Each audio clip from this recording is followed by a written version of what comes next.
Thanks everybody for being here. This is awesome. The fact that we've got so many coaches in here, 8 o'clock on a Thursday night.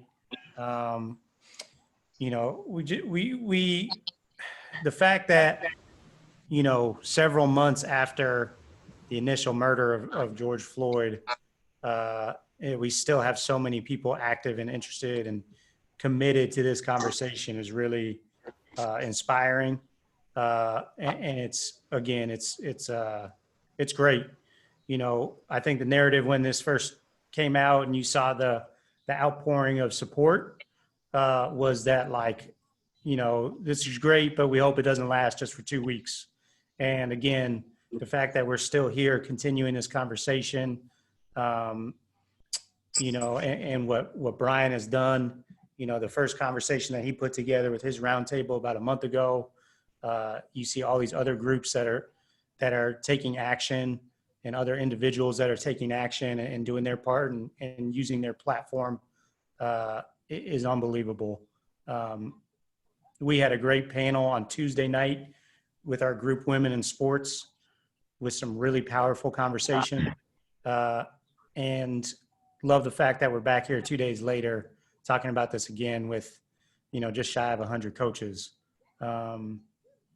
Again, huge thank you to Brian Burton, what he's done just overall the last, since this pandemic hit with All Access Coaches Corner, being a voice, sharing knowledge and sharing a platform with other coaches in the industry is really what our organization is all about.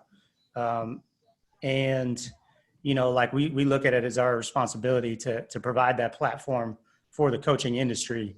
And if we're not going to use that platform to talk about stuff that really matters, then we're just wasting time and it's all, smoke and mirrors. So I'm so glad, that Brian put this together and that we could be a part of continuing this conversation and making sure we keep this in the forefront of our minds and action. So I'm going to hand it over to Brian, who did all the work in organizing this. And again, huge shout out and thank you to you, Brian. And just happy we can help and be a part of it.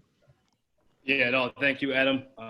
Obviously, it goes without saying you creating this platform for coaches to be able to grow and network and be able to have opportunities like this. Much credit to you and Rising Coaches and everyone involved.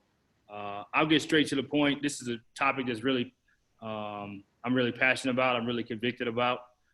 This is our second roundtable. We decided to get to the roots, meaning the grassroots, the junior college roots, the roots of where the four-year schools we get majority of our players from. So wanted to not only get to the root of that, but also the root of the issue that we have at hand. So it'll be uncomfortable at times. We want to make sure we're always working through it. We want to be honest. We want to be transparent. We want to be real. This is not a politically correct forum. We want to make sure we're respectful, but at the same time, we want to make sure everybody is heard and everybody can speak their own truth, because the more we can get to the root of these problems and the root of these issues and hear each other's out and hear all sides, the better we will be for solutions. So the order of events, so we'll have 3 opening speakers. I'll kind of direct which speaker will go first. Basically, everybody tonight will introduce themselves. Introduce yourself and what organization you represent, and then you'll kind of get to it. We want to try to keep this as concise and flowing as possible. We definitely want to give great answers, but we also want to make sure we keep it moving so everybody can get multiple times to touch the rock, more or less, just like we tell our players. So the purpose and the vision of this is for knowledge, education, sharing perspectives, and again, just wanting to get to the root of this so we can all create change within our own basketball and community, family community, neighborhood community, school community, whatever it may be.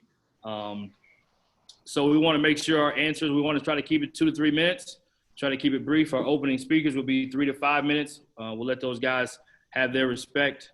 So part 1 will be a moderated question part. Our second moderator, unfortunately, had something come up last minute, so it'll just be me and Adam moderating. So we'll get questions. We'll direct you guys through it. Again, you'll introduce yourself, where you're from, and then give your answer. And then we'll keep it moving. Part 2 will allow the audience to get involved. So in part 2, as part one is going, as we get going, even in the introduction speakers, feel free to direct message Adam Gordon. Okay, Adam is going to pick questions out of the chat that we'll bring up. Okay, and I'll explain that part more when we get to part two. Part three will be the paired conversations. We paired up different coaches with other coaches. They've given each other their question. We'll see that conversation live right in front of us. And then the last part, part four, will just be closing thoughts, what we can do for change. So without further ado, just kind of getting straight to it. So if you see me do the thumbs up, okay, if you see me do this thumbs up, that's our way of saying you're doing a good job, but let's keep it moving, okay, time-wise, okay? So let's make sure we stay conscious of that. So out of the gate, we'll have our first opening speaker. So the idea with our opening speakers, we wanted to have some of the veterans in the grassroots and junior college game to be able to give us some wisdom, some knowledge, some perspective of their years of doing this for a long time. So we have two junior college head coaches that have long tenures in the game, won a ton of games, both of them, much respect for them. And then we have one of the more influential grassroots leaders in the state of Texas, in Alan Branch. So we'll let Alan Branch go first. I call him Uncle. He's near and dear to my heart. Just introduce yourself, Unc, and tell where you're from, who you're representing, and then we'll get straight going. And everybody that's not talking, if you can just push mute, and then when we get to you, we'll unmute. Thank you. Okay, ready to go. I don't know everybody on. Like Coach says, almost 100 coaches on here. Alan Branch, better known as TexasBoysBasketball.com. And I also involved with a tech company, Empirical Sports Solutions, that some of y'all know some things about and some of you don't know as much about. But to get right to the matter and opening this thing up, the mere fact that we are here makes the opening statement that we're on the right track. I like the fact that it was brought up that now here we are this many days away and we haven't lost little, if any, momentum or any sense of consciousness on this topic. I think the pandemic nature that of the lives that we're living keep things right in front of us, so it's not as easy to crawl back in our holes. Kind of interesting that we are going through something like this in a pandemic. But what I would like to bring to the forefront or bring to a level of consciousness or challenge you guys, my professional peers and buddies and clients and friends and all sorts of things on this line now, is that we've got two areas that we have to look at. We got to look at how we deal with this with kids, and then how we deal with this as men and women, as professionals, adults. I think with kids, we're going to have to learn. I've done some of this with some other team situations. We've got to learn how to do a lot of listening. We've got to listen, and then we've got to be willing to ask questions and listen some more. I think for us to help the kids, we're going to have to do probably them 80% talking, us 20% listening and asking questions, and to get to a point where we can really analyze and stop telling them how they should think and what it should be, and analyze and evaluate their perception and their experience and how they are digesting and developing into adults, and how their lives are being influenced by the way they see it. We keep forcing our perspective on it, then that doesn't come in tune with it. So it's kind of one ear out the other. Out of respect, they listen. You're the coach. You're the adult in the room. So they listen, but it doesn't resonate. It doesn't take roots. It doesn't have a chance because we haven't evaluated their perspective on things. We can't discount their perspective. Now, moving over to the other side, and I'll close in about 1 minute. I think I'm okay on time here. The other thing that I would say is that as adults, and you know, I'll just use me and Shu, for example, because we know each other well. Shu and I have to have the ability to talk about things that don't necessarily,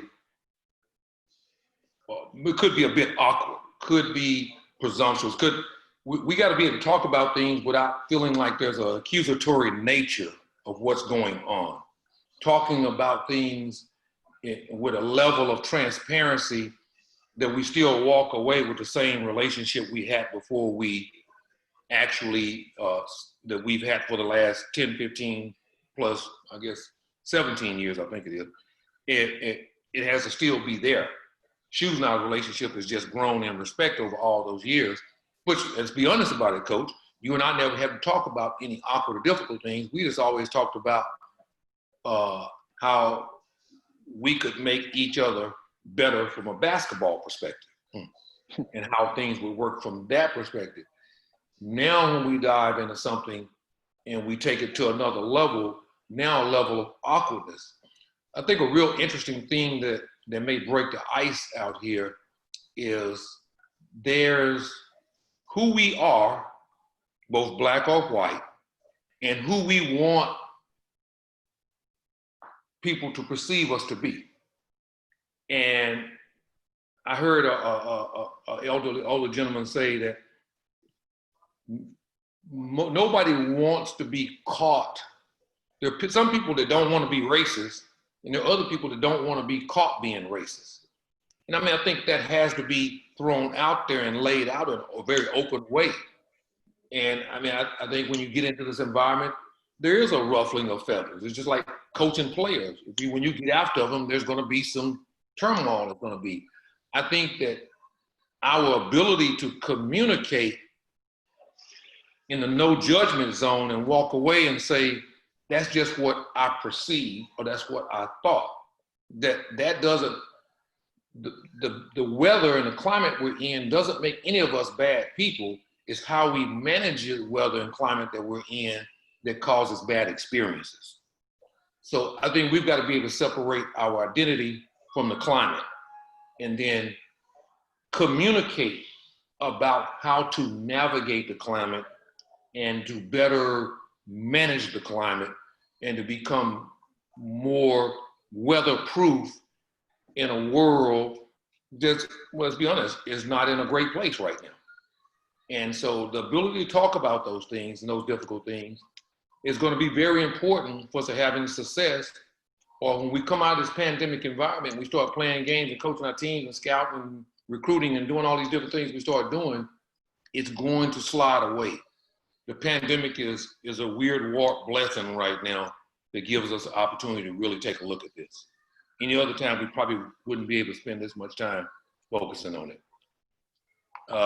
That's what I'd like to point us toward, Brian and Adam. Any questions or thoughts?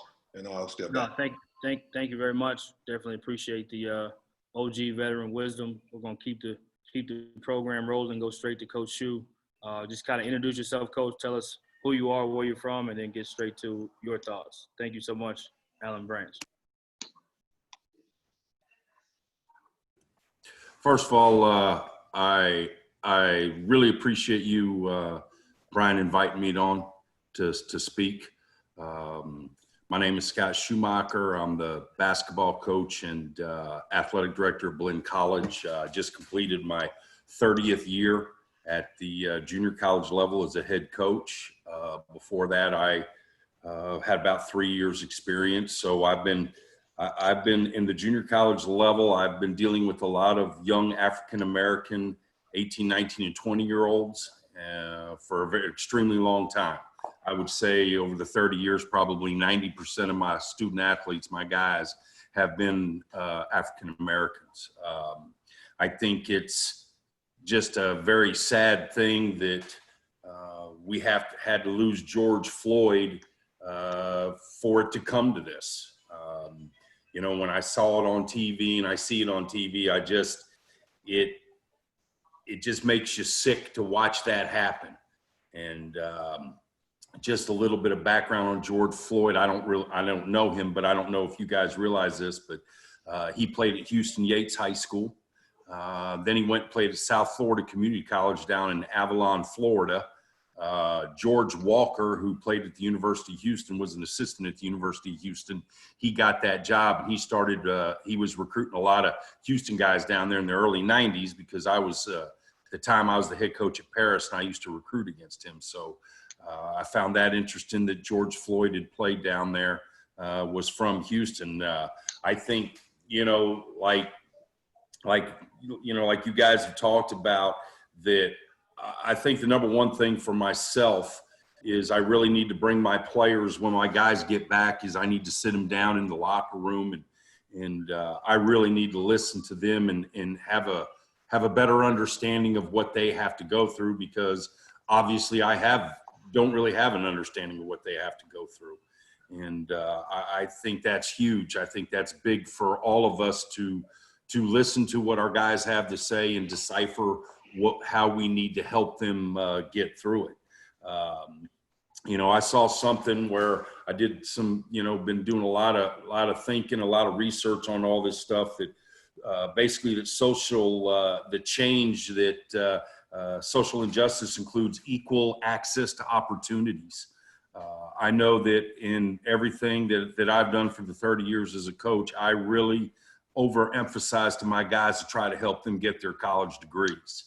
And I think the reason that I do that is because I want them to be able to do something that they want to do with their life, and hopefully that will help them with their families and help their families move on to get education, because I really think that education opens up doors that otherwise would not be open. And I think our guys really have to go through that. I think that the last thing I want to just talk about real quick was my experience. It's interesting, and I shared this with Brian. I had practice. We practiced on MLK Day, and when I believe it was at Paris. I can't remember if it was at Paris or Kilgore, but at Paris, I had like 4 or 5 of my guys that said they weren't going to come to practice because it was MLK Day, and they did not want to come to practice because of that. And I took that as an opportunity to visit with my guys and actually explain to them about Martin Luther King, what he stood for, what he was all about, and about, that he was against racial segregation, that he was equal rights for all people, that hopefully that one day America and the world would be colorblind, where race would not impact a person's civil rights. And I talk to my guys about that all the time, about the opportunity that they have to get a college education, because 30, 40, 50, 60 years ago, they might not have been able to be at Blinn College on an athletic scholarship and get an education. So I really talk to my guys about opportunity. I talk to them. I try to be a very good role model for my players, so that they not only learn basketball, but they learn more important things, that when they leave Blinn College, about how to handle themselves, how to treat people, how to talk to people, and how to be thankful for what they have and to reach out. So, but I just think that, like Alan said, the fact that we're still talking about this in a way that we were talking about it as soon as it happened is a good thing. I think change is slow, but also change takes time. And as long as we continue to work on the change, it will only get better. So there you go. Coach Yu, awesome. Thanks so much for coming on and joining us and sharing your perspective. Again, we'll keep this thing rolling. Great job, Coach Yu. Kevin Gill, head coach of McLennan College. We'll let you go next, Coach. Thank you.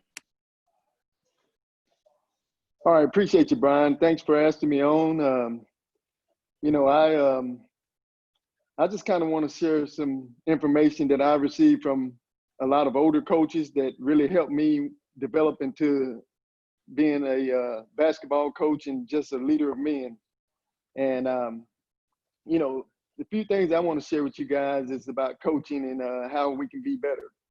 I see a lot of guys, they want to jump to the top from the start, and you can't do that. I was always told you have to crawl before you walk. While I was in college, I was coaching at the Gonzalez Boys Club, because I wanted to be a coach. And then after that, I spent 3 years of junior high coaching, and those things prepare you to be in a seat that you're in today. And I've always relied on older coaches to help me, and I wanted to soak up as much knowledge as I could from those guys. With a lot of the younger coaches, you guys have a great platform, and you got a chance to take this thing to a different level. Going around talking to older coaches before I got a job, the thing that they told me, the most important thing I gathered out of all of them, the most important thing was discipline. You have to have discipline in your program. If you have good discipline, that's going to create good culture. Once you do that, everything else is going to flow.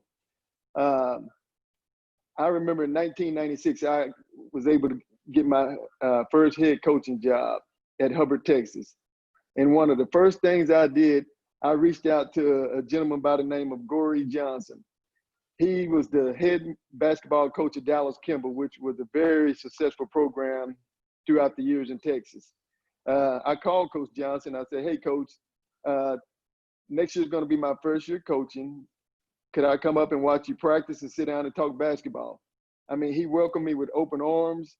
I learned a lot from him. And when I see him to this day, I mean, we still talk about the times, and he kind of still keeps up with me. So, I really appreciate that. Another important thing I think that we could do is with the younger coaches is grab hold to an older guy, a mentor, someone that's going to help you and mold you. I had a guy that mentored me. He wasn't even my basketball coach. He was the girls' head track coach at La Vega High School by the name of George Dixon. And to this day, he's 83 years old. He comes to my games. I'll go to his house and pick him up, and we'll go to basketball game, football game, track meets. But, I mean, just having that older guy that's leading you in the right direction, that's going to help you a lot. And that taught me how to do – if we're going to be better, we got to do things the right way. We got to be where we say we're going to be. We got to do what we say we're going to do. We have to be great role models for our players. So we have to be able to lead these guys in the right direction, and they want it. These guys want it. If you guys say you want to be a coach, when you go to a gym, you're going in there recruiting, you come in to recruit other coaches' programs. Actually, go in there and learn. Don't be on your cell phone and not paying attention to what's going on, because you can learn a whole lot from those guys. I mean, I did, when I was coming up coaching, I mean, we didn't have a cell phone, so I know, like, coach, what are you talking about? But, I mean, those things could help you be very beneficial. And don't be afraid to ask older coaches. I mean, guys can call me anytime and ask me questions about what we do, how we do it, and I'll be glad to help you. Also, once you become a head coach, teach your assistants how to become head coaches. Let them practice. Let them run practice. Let them run a program. Help them run a program. You guys have a great platform. And, last but not least, I see a whole lot of guys tooting their own horn. I mean, if they win a conference title or this or that, I mean, they want to go, proclaim it. Hey, let other people do that for you. I mean, act like you've been there. When you've done that, it becomes second nature. And other people, they recognize it. They'll recognize it. You guys have a great, like I said, you have a great platform. Coach Burton, I really appreciate you for doing the things that you're doing with this platform, because you guys can reach a lot of guys. This pandemic has helped. And like I said, we got to be better. And if we're better, I mean, that makes the world better. And we can take this thing to another level. Appreciate you, Coach. Yeah, thank you, Coach Gill. Thanks, Coach Schumacher, and thanks, Alan Branch, for getting us started, setting the tone with guys that have been in the game and seen much more than most of us have. So thanks so much for setting the tone. We'll get straight to the moderated questions. First up, we'll go straight to Jabari Johnson and Jim Hicks, both media members in the Dallas market and in Houston. Unfortunately, Coach Days is not able to make it, like I said, but he came up with some of these questions. So he would have been asking this question. He came up with some of this idea, so I want to make sure I give him his love. But the question is, many people speak on guys like Nolan Richardson, John Thompson III being powerful black coaches in their era, who were pioneers in fighting for equality and opportunities, more opportunities for black coaches in their era. Besides Leonard Hamilton, who favors them in regards to being successful in fighting for that same equality for black coaches in this era? And how can black coaches in general do a better job of not tearing each other down, competing against each other, and being more unified to create more opportunities? Coach Jamari, Jamari Johnson, you go first. Just introduce yourself, where you're from, and then kind of answer the question. Okay, thank you guys so much for the opportunity. Jabari Johnson, founder of the Heads Up Foundation here in Dallas, Texas. We do mentoring, nonprofit leadership, sports, educational, and scouting. Great question. Many people think of John Thompson, Leonard Hamilton, Nolan Richardson. Some of the modern day guys I think are doing a good job of carrying the torch. You have to start with, of course, Frank Hayes with Tulsa, doing an outstanding job of using his platform. So is Ron Hunter over at Tulane. You got Kelvin Sampson at Houston, and Mike Boyne over at Oklahoma State. You know, black coaches are severely misrepresented in college basketball. So these guys do a great job of speaking out and letting their voices be heard. And not only that, but educating the players, educating the young men that come through their program. So those are some of the names that come to mind. And as far as the fighting for equality, again, some of those same names come to mind, you know, but you got Anthony Grant, Lavelle Moulton is another name out there who's doing an outstanding job. Then you got some of the younger head coaches, Jawan Howard, who's the first black head coach in the Big Ten, getting ready to do an outstanding job with his platform as well. So, and as far as tearing down one another, I mean, the statistics are against black coaches as it is. So that ought to be enough to do a better job of pulling each other up instead of tearing each other down. So those are just my thoughts on that. Thank you, Brian. Yep, thank you, Jabari. Jim Hicks.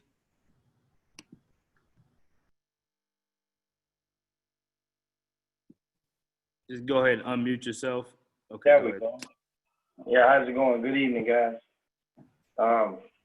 I mean, Jabari hit, I mean, he bunted, hit a single, hit a double and a triple on that, as far as the names. I mean, as far as a lot of the black coaches, I mean, right now, you have to realize a lot of times when you look back at the movements from the civil rights movements, a lot of people, one of the things a lot of people really don't understand or really probably didn't pay attention to was the actual ages of those freedom fighters during those times.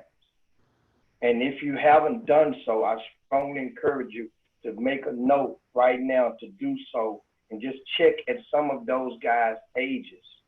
Once again, Martin Luther King was under 25. John Lewis, under 25. A lot of these guys were young. So the young people normally have that energy to go and push because their degree of I don't give a damn is at a high compared to a lot of the elders, because you're going to be more mature, and you may have fought certain fights back in the yesteryear. So you look at some of the young coaches that have the fire in their belly, and as he mentioned, like Mike Boynton, but at the same time, he's not the one. He's one that, because we are based in the South, that has just got a job and overcame, you know, in the way that which he was placed there. Now, all it takes, winning gets people's attention. So the black head coach who wins, and that enhances the voice. It's unfortunate, but that's just how it goes. The most recent one that we had before, of course, you know, you mentioned Leonard Hamilton, what we had a Kevin Ollie, and we see what happened to him. It happens, it happens. But it's going to be, it's many out there, and they win, then it helps. But at the same time, it's many out there who will win. He mentioned the Kelvin Sampson. Kelvin Sampson is winning right now. So guess what? It's easy for the microphone to be on. It's easy for people to turn their ears on when it comes to a Kelvin Sampson or Ron Hunter or you mentioned Anthony Grant. Now, a lot of the coaches that have a consistent voice and their level is consistent as far as the energy. You look down in those SWACs, those HBCUs, and you see a Kevin Broder, and you see down at Prairie View Byron Smith. Byron Smith is not shy, and he don't use coach speak very much at all. And he'll give it to you how it goes. You see a Johnny Jones at TSU who's fighting that fight, and guess what? He's been through different ranges. A guy like Mike Davis over at Detroit.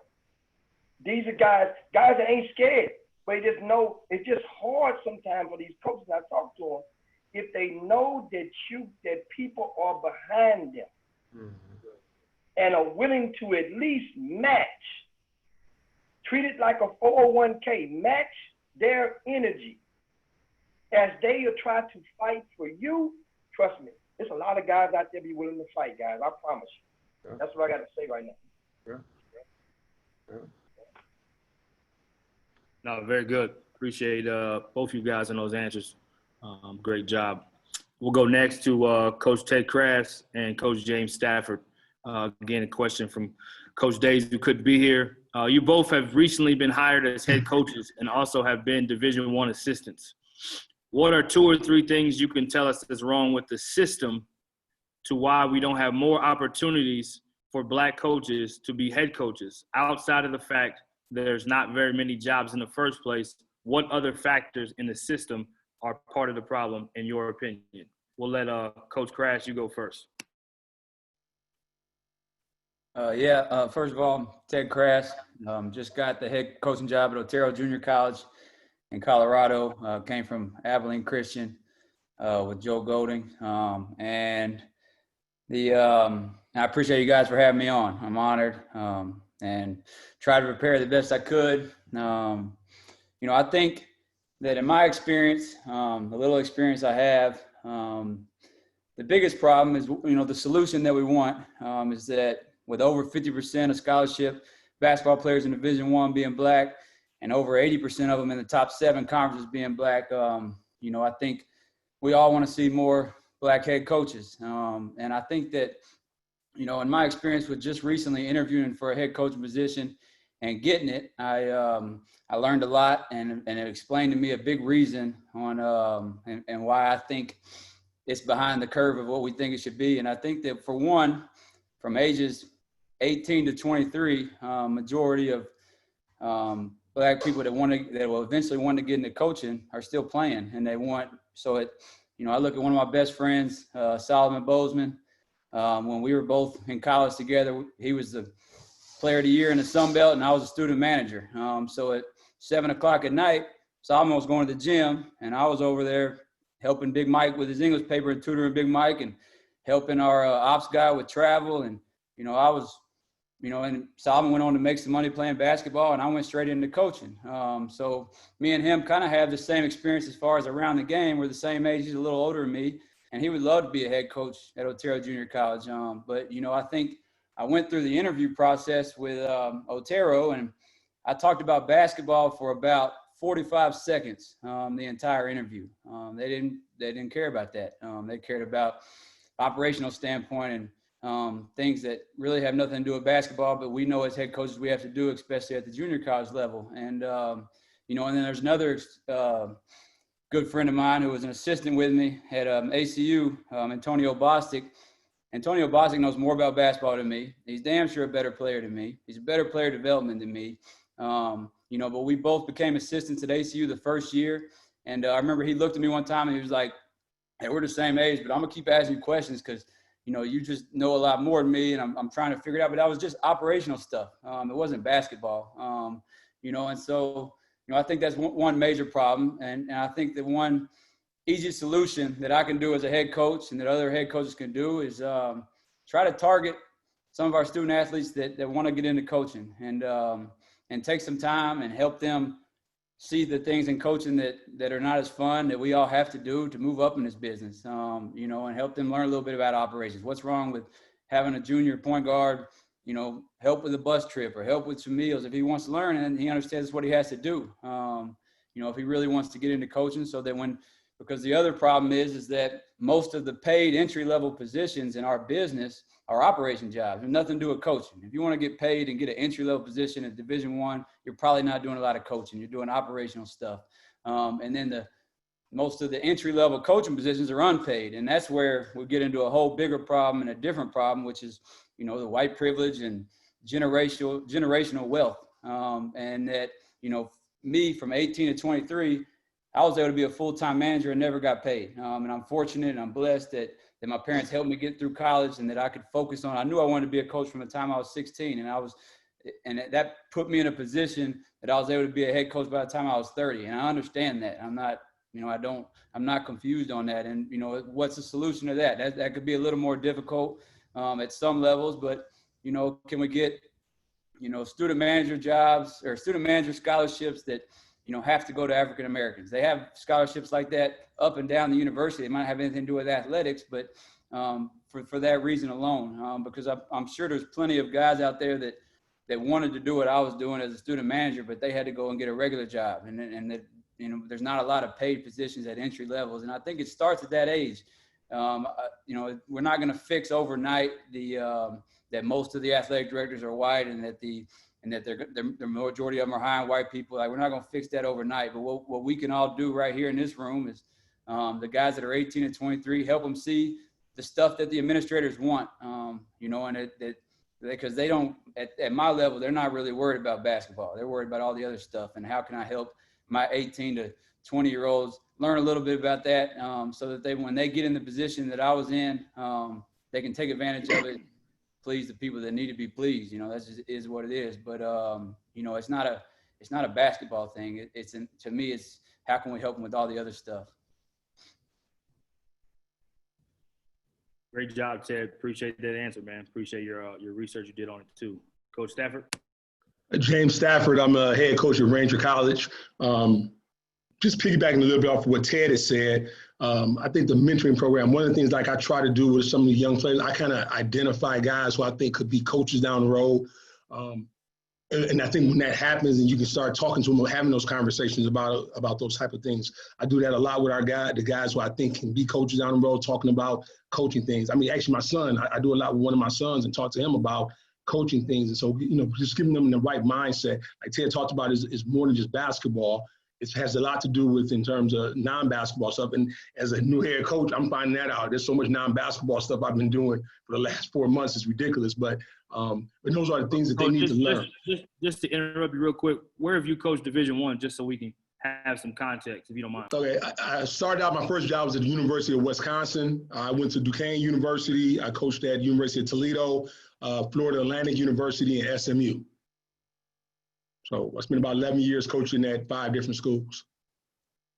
So that's a big thing, I think, is just, us coaches as head coaches starting to identify your student athletes who you think might have an opportunity to be a coach at some point, and start having those conversations with them. They don't have to be long, drawn-out conversations. Like, I have some of the guys that I'll just say simple little things just to kind of plant seeds with those guys. And so, and one of the things I really try to plant seeds with them is about getting jobs as graduate assistants, where you can get an opportunity to get you a master's degree paid for, and it's your introductory and walking into coaching. And so if you look across the board, there's just not a lot of African-American guys working as graduate assistants. And I think if you can get those guys in those kind of positions, it helps them going on as time goes on. Other thing is just finding some type of mentoring program, similar to what the NFL is doing, and trying to identify some young guys, get them into a program, get them hooked up with another coach. Again, it's going to take some work and take time out from head coaches doing that. But just if they have mentors, I was fortunate that I had several different mentors. I mean, I had about 3 in particular who I spend a lot of time with. I can ask them a lot of questions. They've come out to my practices. They've given me positive feedback. I had some who, I got one that's kind of a bit of a cheerleader for me. I have one who just kind of tells me exactly, you know, what he sees and what I could be doing better at and what I'm doing a good job at. And so just having some type of mentoring program.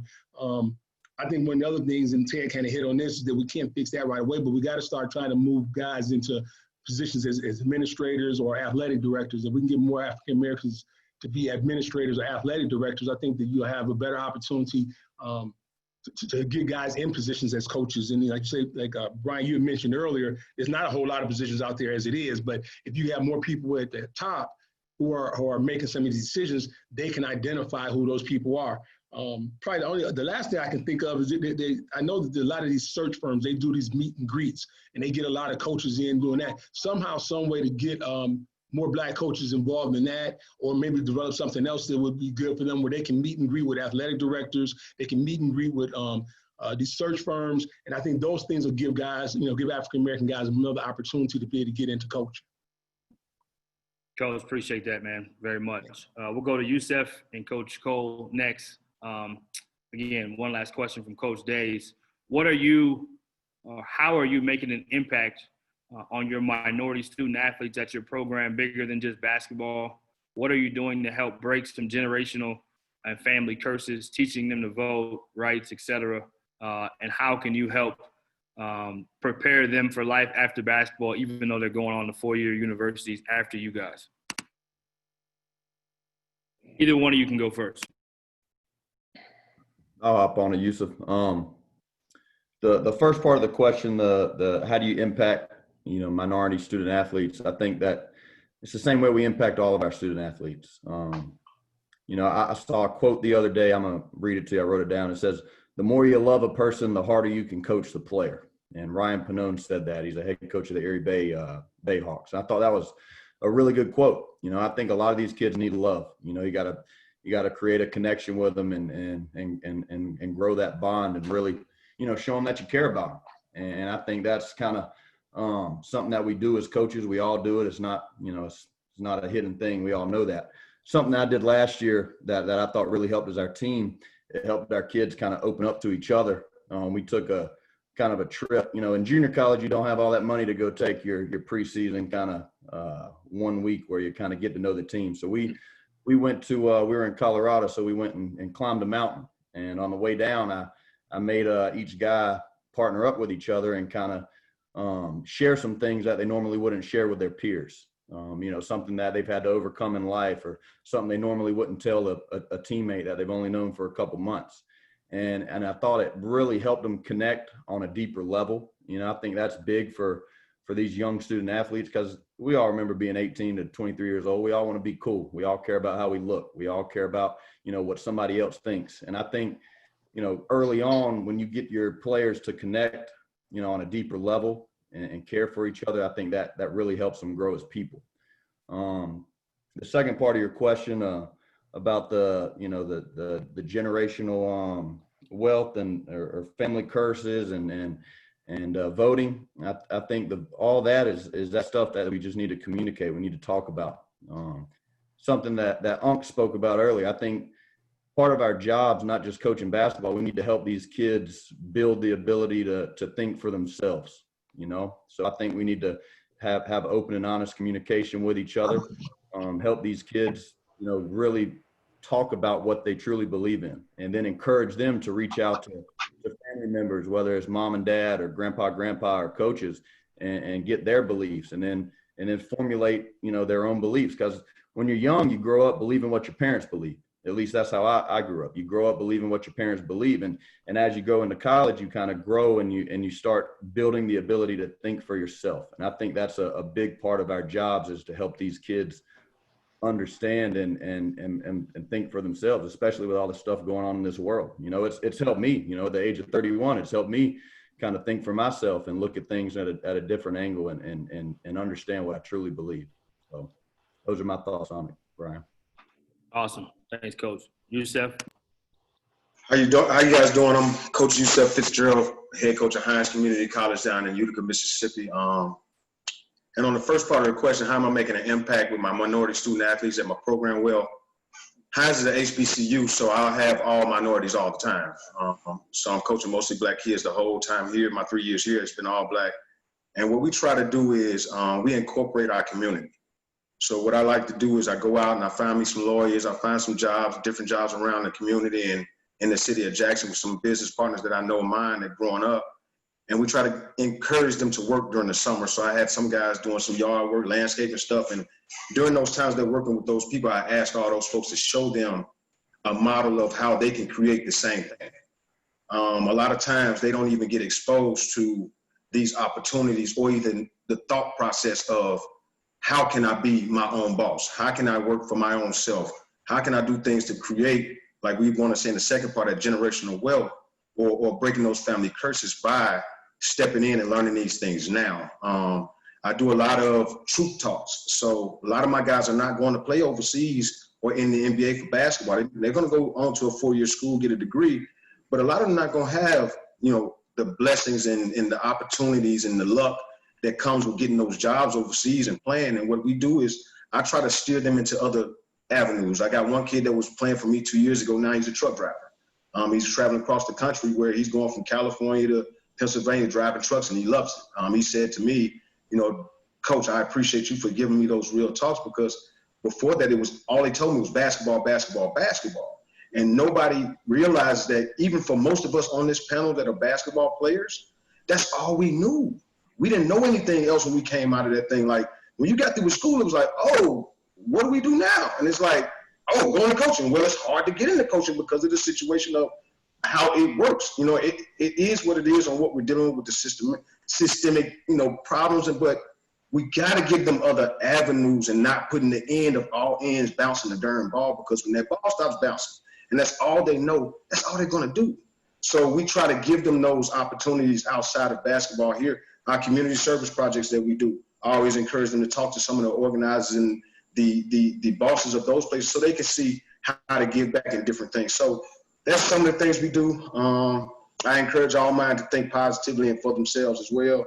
So now it's outside the box. Now for the second part, what are we doing to break generational curses and family curses and teaching them voting rights? You try to educate as much as possible through other voices. A lot of times they hear us so much talking about so many things, you give them other people to speak to. So I bring in speakers. I quote a lot of things from my mom. My mom is the Children's Defense Fund regional director down in the South. And I quote a lot of things from her because she's on that front line fighting for changes in laws, changes in processes, changes in how we think. Because like we always say, education is key. We got to break some of these curses because most of these kids are coming from places where nobody has graduated even high school.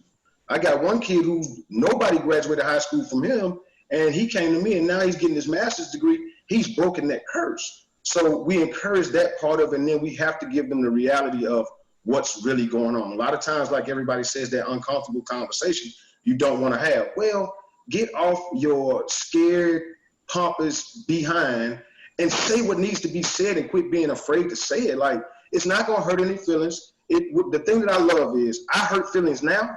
So when they get older later, those feelings are good. They're straight, because now they realize, like I tell everybody, you show me an anatomy in biology or whatever science class and point to your feelings. If you just show me that, I'll give you $1 million. Just show me where it says feelings out of your heart, out of your mind. No, get out of your feelings, man. At the end of the day, say what needs to be said and stop holding back to everybody. That's including in your household. That's including around your program. That's including your administration. Don't sit back and just let it be for all these years. That's my answer for that one, B. Appreciate you, man.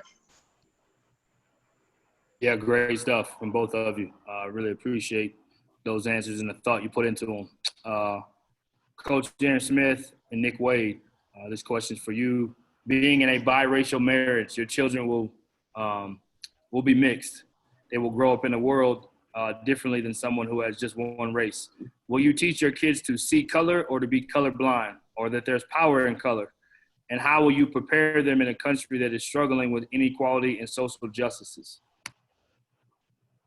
Either one of you can go first. You or me, Nick? I guess I'll go. Is that cool? Yeah, you got it, Coach. Okay. First, I'm a Christian, and I try to view all things with a gospel-centered worldview. And, that reality frames my thinking, that the notion of colorblindness is not something that, we should strive for. The fact of the matter is we are different, and God not only accepts our ethnic differences, but he actually rejoices in them. There's something about the differences that we all have that help display, the majesty of God. So I don't believe that, we should strive or teach, that we should live in a quote colorblind, society. I have a 21-year-old black stepson, who I call my own, and a 3-year-old biracial daughter.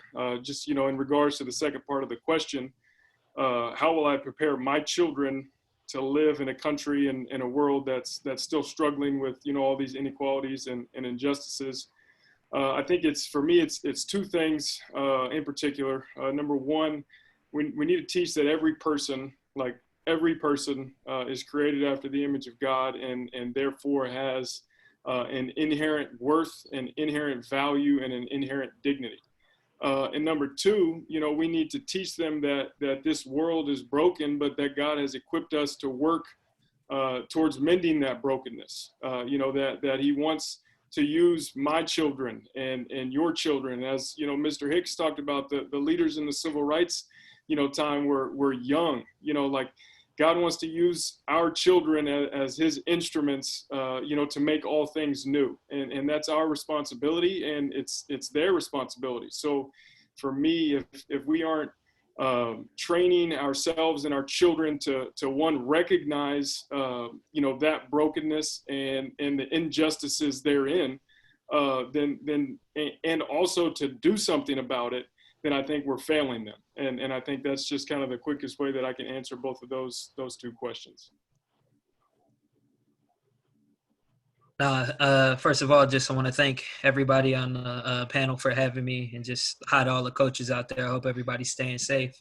The truth of the matter is, having those talks even with my wife is Mexican. She's from El Paso. But that's something we don't duck. We are different, and there's beauty in being different. And, I didn't marry someone like me, whether it be personality wise or anything else like that.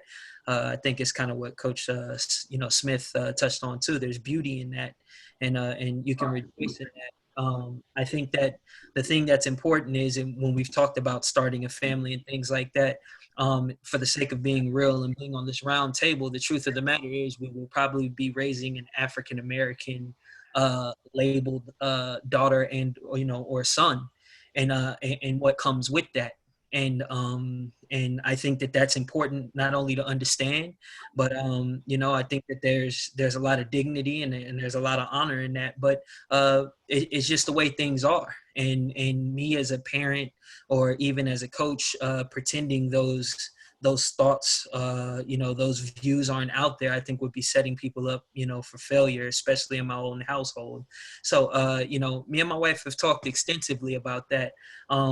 There's a lot of things I've learned about her and her family heritage and things like that, we have to wrap our head around and that we learn to love and coexist with. But when you bring kids into the mix, it's a little bit different. Because, depending on, the complexion or, the way that they're seen, whether you like it or not, they're going to have to move differently. And making sure that I prepare, my kid, not only to see people as human beings and for their inherent good and things like that, also understanding that, there are different rules and things that, we would have to go by, or, grow up as, or maybe even different questions you had to face. Just personally me, I grew up in a town where I went to an all-black elementary school, but I was in an accelerated program, and I was the only black kid in my class at an all-black school. So I remember the things that I had to go through there, any understanding in those conversations that were kind of forced on me. Uh-oh, I think I'm chopping up a little bit. Am I back? Okay, good. You're good. All right. Yeah. They were kind of forced on me as a kid, but I remember, moving forward, those were things that I was ready to, come to grips with when I was a little bit older. But seeing the difference in people is always wonderful. It would be very shallow of me as a husband and as a fan, a father, just to label things by a certain skin tone or color. But teaching about the whole, being of human beings and understanding that people come from different, different backgrounds and walks of life, and there's beauty in that too. So. Big time stuff for both of you. Appreciate that so much. We'll go next question with Brandon, Goebel, and Pete. In regards to the topic of social justice, Black Lives Matter, and equality, what would you like to see from your white counterparts in our lane and space of college basketball? Pete, will have you go first and Brandon second. Pete, hit unmute and then introduce yourself and make sure you mention your book, please. I'm Pete Schwadown. I was a college coach for 10 years. I've been running camps on the periphery of college basketball for the last 10. I wrote a book called Recovering Racist. You guys are all welcome to check it out on Amazon.com. Thanks, Brian. At this point, and of course, if you're on this call, it probably doesn't apply to you, but at this point, if you misunderstand what Black Lives Matter means, it's deliberate. It's willful. And so I remember, for example, the first time I heard the phrase white privilege, and this was maybe 5 years ago. I'd never heard it before in my life. And I've had lots of setbacks and misfortune and so on and so forth. And so that didn't sit right with me when I first heard the term. But then about 45 seconds later, I Googled it. And I read the article by Peggy McIntosh that coined the phrase or popularized the phrase in about 88. And then I wasn't hurt anymore. And so on the topic of Black Lives Matter or any other brand or topic, if you feel yourself getting uncomfortable as a white person, I just encourage you to go to Google and try to educate yourself. Because a lot of times once you do that, then the hurt feelings and the misunderstanding lessen substantially. So I think that the key is self-education. And I've said a lot of times that what we as white people need to do is twofold, and that is listen to Black people and talk to white people. It's not enough only to listen. We also need to use our voice and talk to our own to try to move the needle. Because at the end of the day, we can't live our ideals as a nation until we move past racism. And racism is a white issue that affects Black people. But it's up to us as white people to fix the topic of racism. And until we do, we're never going to live up to the ideals we're supposed to as a nation. So that's about all I got. Thanks. Brandon, same question. Yeah, I'm Brandon Goebel. I run JUCO Advocate and Verbal Commits. It's an interesting thing because with Black Lives Matter and equality and all that everybody in this group, just by the sheer fact of being here, has a relatively common understanding, perception of kind of, I think, what we think and what a lot of the issues are and stuff.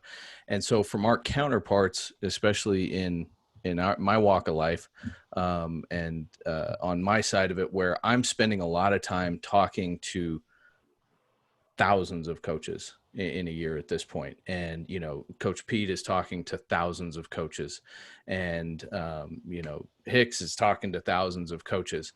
And so we see this huge spectrum of college basketball. Whereas like as a coach, a lot of times, you've got your smaller circle. There's a lot of guys you see on the road and all that sort of thing, but you're not necessarily interacting as much maybe as we are. So we have kind of this broader spectrum. And one of the things that I'm really trying to work on, and it's really hard, but one of the things I would also like to see from my counterparts with it is in regards to equality, Black Lives Matter, all that sort of stuff, is really taking the opportunity to have the conversations when we see something that is out of line, when we see something that we don't agree with, that we think is either counterproductive to the movement, that's counterproductive to what we think is the right thing. And instead of saying like, man, that guy, I can't believe he thinks, he says, he whatever. Like, have that talk.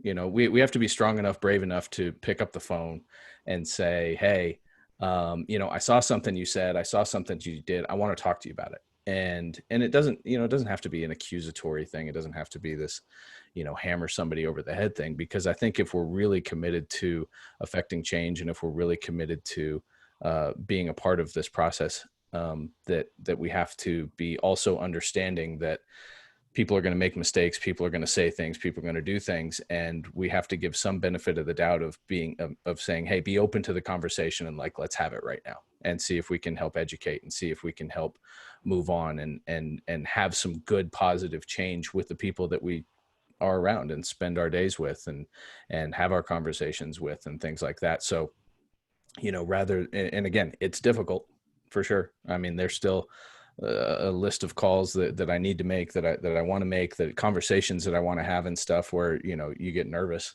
saying like, oh geez, I'm going to pick up the phone and have like a really hard conversation. But that's what we got to do, because, you know, we're fortunate to be in a position where we actually can affect a lot of people, because we're associated and spend a ton of time with so many people in a lot of ways that a lot of other people don't have that opportunity. So. Appreciate that, both Brandon and Pete. Great stuff. We'll go to E along with Marlon Lowe. E will go first with you and Marlon second. I had a white friend of mine who was looking for what he can do in this situation. He called and asked me. And in the conversation, he asked the question, what is the tough question that we are not asking ourselves, or that I'm not asking ourselves, we as white people, or me, myself, as a white male? So I ask you, what would you say to the answer to that question to a white male? What is the hard question or the tough question that they are not asking themselves in regards to this topic? And then I would ask you the same thing. What is the tough question that we as Black men or women or people are not asking ourselves? Again, what is the toughest question around this topic in regards to making real change that we're not asking ourselves? Either that we're not or that we need to. Coach Davis, you go first. Hello, I'm Irvin Davis.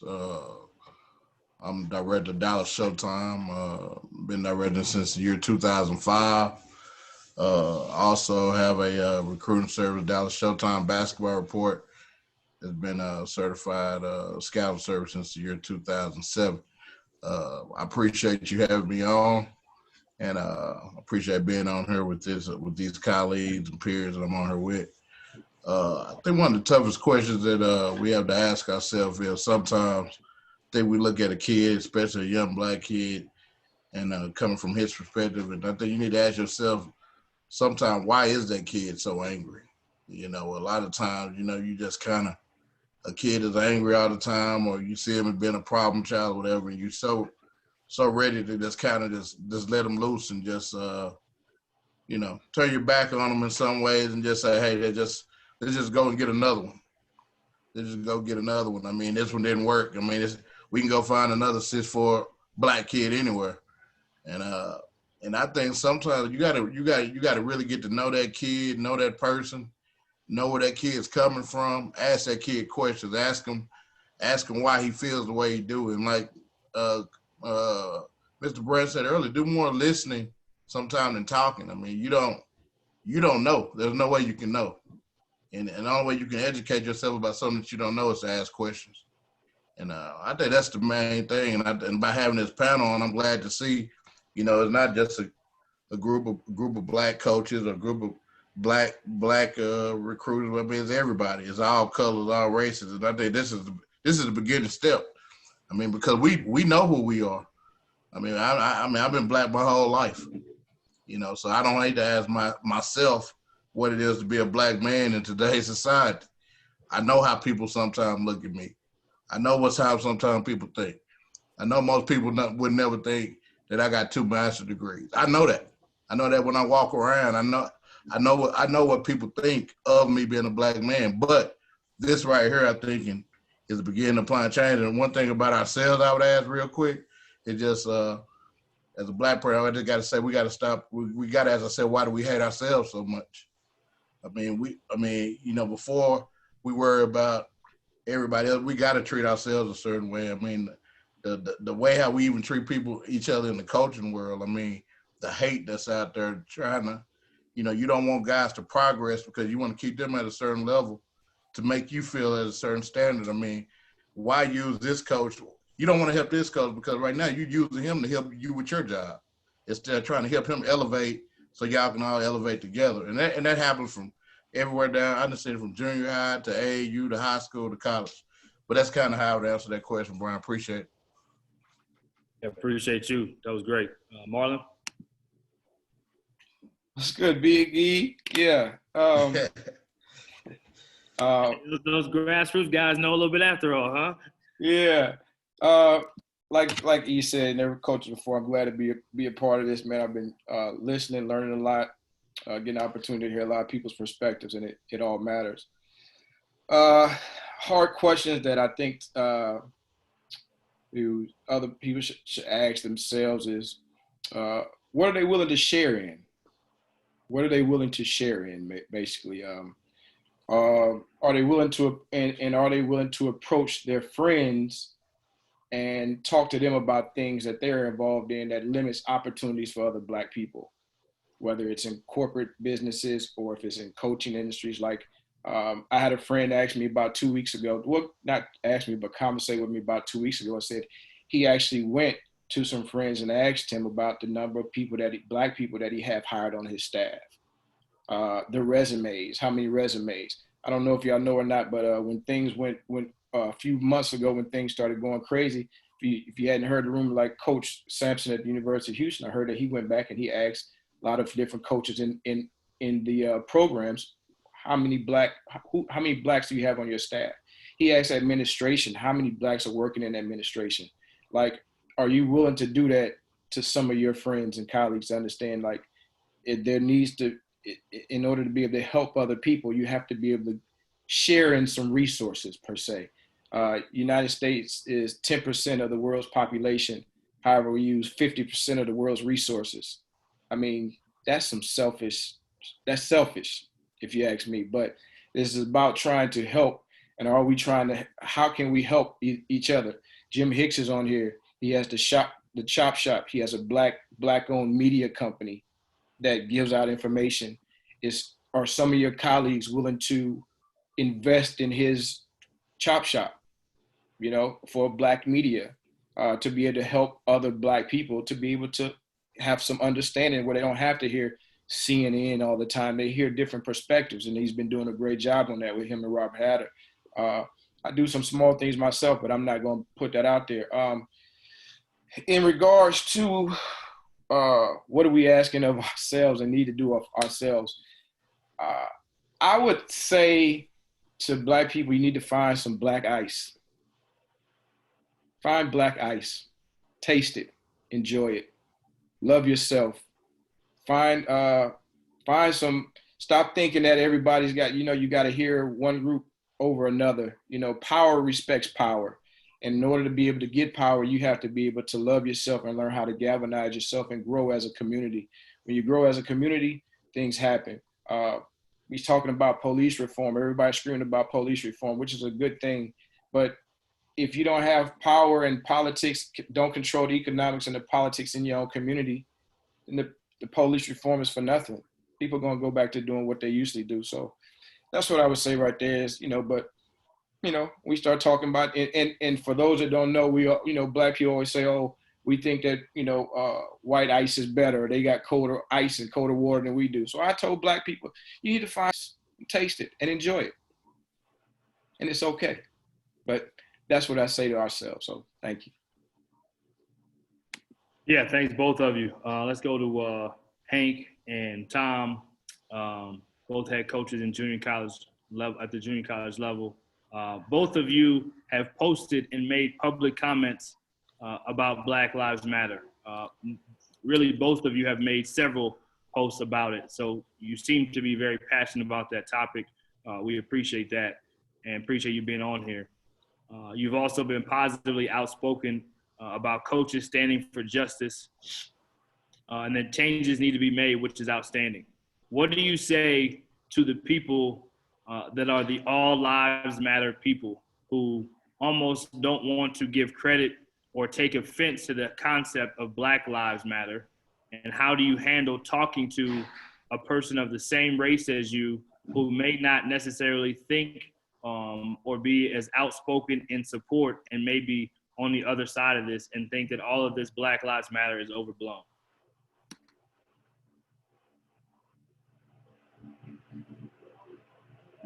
I'll take it. Tom All right, either one can go first.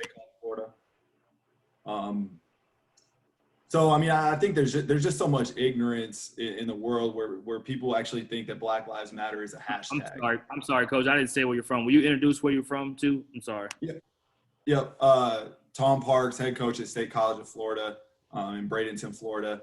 You know, I think that there's a lot of ignorance in the term that people think it's a hashtag, where in all reality, it's a global organization. You know, specifically, you can go on their website and read things like, we acknowledge, respect, and celebrate differences and commonalities.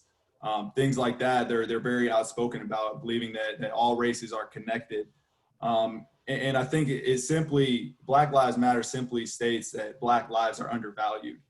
And it's one of those things where if we're going to have a conversation about it, I think it's so important that we educate ourselves. As basketball coaches, we really try hard to educate ourselves on skill development, exodus, and things like that, where there's people that have dedicated their entire lives to fighting racism and systematic racism. And so if we're going to be an advocate for change, we need to educate ourselves. And I'll be the first person to admit that I'm probably just as ignorant as anybody there is.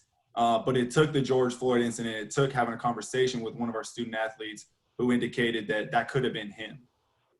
And that just hit me different. And so the first thing I started doing was really educating myself. And it's not an opinion, it's a fact that Black lives in our country are undervalued. And you can look at police brutality. You know, a Black man is twice as likely to be killed over a Latinx person, 3 times as likely to be killed over a white person. And 1.4 times more likely that Black man is unarmed. And so there's a lot of facts out there. When you're talking about from an educational standpoint, you know, Black children are more likely to be punished in school. They're more likely to serve harsher punishments. They're more likely to get suspended. And if they're getting suspended, next thing you know, they're on the streets without a high school education. And so I think there's proven facts, and that's why there is this movement of Black Lives Matter in a global organization, no matter where you look at it. You know, I think that approaching someone of the same race, and another white person, you know, we have to have those conversations. Being an anti-racist means that when you see something, when you hear something, you step up and you have those conversations, no matter how difficult. And like Brandon said earlier, it doesn't have to be accusatory. It doesn't have to be confrontational. But it's important to have those conversations. And simply put, when people say all lives matter, they're saying that all people are treated equally. And that's not the case. And there's a group of people treated, not treated equally based on the color of their skin. And so, you know, one example, and shout out to Brian for putting me on to this series, Uncomfortable Conversation with a Black Man, but you know, he has a creative analogy where Emmanuel Acho actually says, you know, take COVID, for example, take the pandemic. We're not saying that things like cardiovascular disease and cancer and those things aren't important. We're just saying right now the focus needs to be COVID-19. And the African-American race has been over 400 years. And so this is an ongoing thing, and it's a movement that is so important to understand the definitions of things, to understand what Black Lives Matter means, to understand what white privilege means, because so many times those things are really misinterpreted. So appreciate you having me on, Brian. That's what I got. Thanks, Tom. Hank, will you go next, please? Yep. Hank Plona. I'm the head coach at Indian Hills Community College. Appreciate you guys having me on as well. The all lives matter thing to me, one of the things that's, I mean, there's a lot of things bothersome about it. I think the first thing that I always hear if somebody says Black Lives Matter, it usually starts with no, all lives matter. I mean, that when I hear white people say that, the word no is usually put right in front of the all lives matter, you know, and it just makes no sense because, as I think Coach Pete said earlier, it is deliberate, especially at this point. It's deliberate if you say that. And if all lives matter, then for sure, then Black Lives Matter. And I think that it's a deliberate way for white people to try to ignore the issue. You know, I think 250, not to take us all back to school here, but I think 250 years ago, the Declaration of Independence said all men were created equal. And that clearly was not the case. I mean, that was written by a slave owner. So I think that word all, it's always been a way to put Black people in a lesser position. It's always been a way for white people, white leaders, white people of power to put Black people in a position where Black people are fighting an uphill battle. So I just think that phrase, all lives matters, I think there's so much wrong with it. I think it's such one of these cop-out ways for white people to basically try to keep some kind of status quo. I don't understand why, when it becomes a civil rights issue or an issue involving race, that all of a sudden the issue is always diminished. You know, not that these issues I'm about to bring up are important, but I mean, we're seeing on TV now sports teams changing their names with Native American names. You know, and I asked somebody the other day, like, how do we get onto this issue? And we got onto the issue because a white cop kneeled on George Floyd's neck for 8 minutes and 46 seconds. And not to say there's issues with Native American sports teams and stuff like that, but all of a sudden the issue is off police brutality against Blacks or racial issues in this country. Those things, I'm seeing that they're talking about, you know, China. All of a sudden, if they put Black Lives Matter on the court in the NBA, that, you know, what about the people in China? No doubt, there's issues in China as well. That's another country. Like, let's keep the focus on Black Lives Matter. Let's keep the focus on police brutality against Blacks. Let's keep the focus on things we need to do to make sure that there becomes a more even playing field. I guess the last thought I have, I mean, if you take different issues that we have in this country, cancer awareness is something that's important to me. Breast cancer has hit my family hard. So, I mean, there's little things just subtly that I try to do, and all of a sudden to bring awareness to breast cancer. Nobody ever says all cancer is dangerous or all cancer is bad or all this. It seems to be only with civil rights issues, only with issues involving Black people being mistreated in the United States of America, that the issue is changed. And I think all lives matter, or saying no, all lives matter, is just a blatant way to try to deflect the issue, to try to not acknowledge the status quo, to not acknowledge what's really going on, and honestly, for white people to try to feel better about the situation and try to push it under the rug where change will not happen. Great stuff for everyone. So that ends part one. So thanks again, everybody, for joining. Let's keep pushing the culture forward and keep applying pressure in a positive way to make change. Peace.